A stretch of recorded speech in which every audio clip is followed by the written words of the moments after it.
This is the Build a Bouquet stamp set and the Hummingbird set. Each of these also have available a die cutting set that goes along with them. And as you can see here in the stamp set, you also get a free stencil.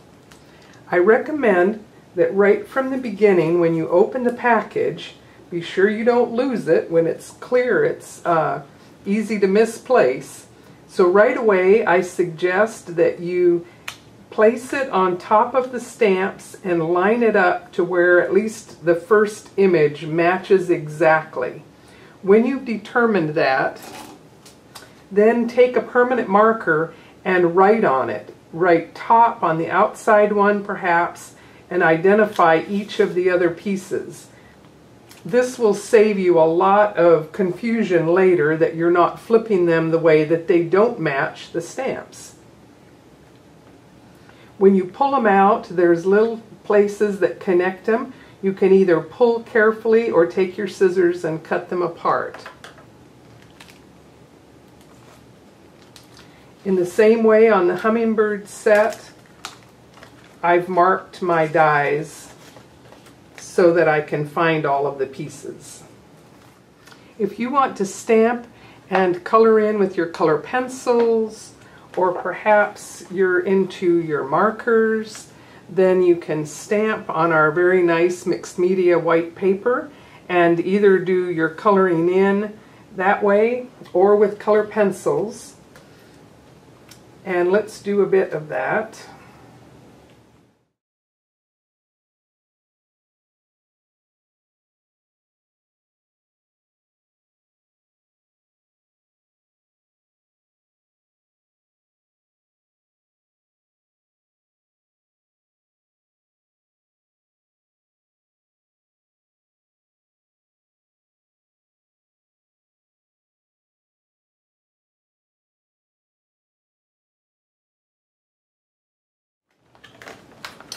My Stampendous is the ideal storage system for my cling stamps, and on this magnetic sheet I can store several sets of dies and keep everything together. And in addition to that, I decided that to keep my stencils and other things together, I could take a sheet protector and trim away that edge and even cut the corners here and there, and I just cut through there. So now all of these other pieces can be kept together.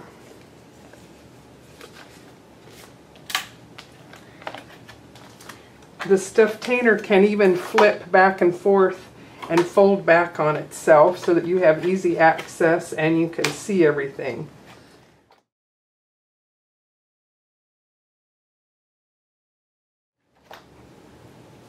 With the vases, your stencil gives you all of the flower pieces but does not give you the vases. If you invest in the die set, you of course can make your own. So I've taken the die and I used the acetate that came in the package, and I sort of needed the thickness of both of them to die cut it together, and I've marked it in the same way as which side was the top. And I now have the jar, and I also did another set with the vase out of both acetate and a darker paper.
I can use a combination of masks to, after I do some coloring, then I could use my Versamark to ink only that area and emboss with crystal embossing powder to get a shiny vase that looks like the water in the vase.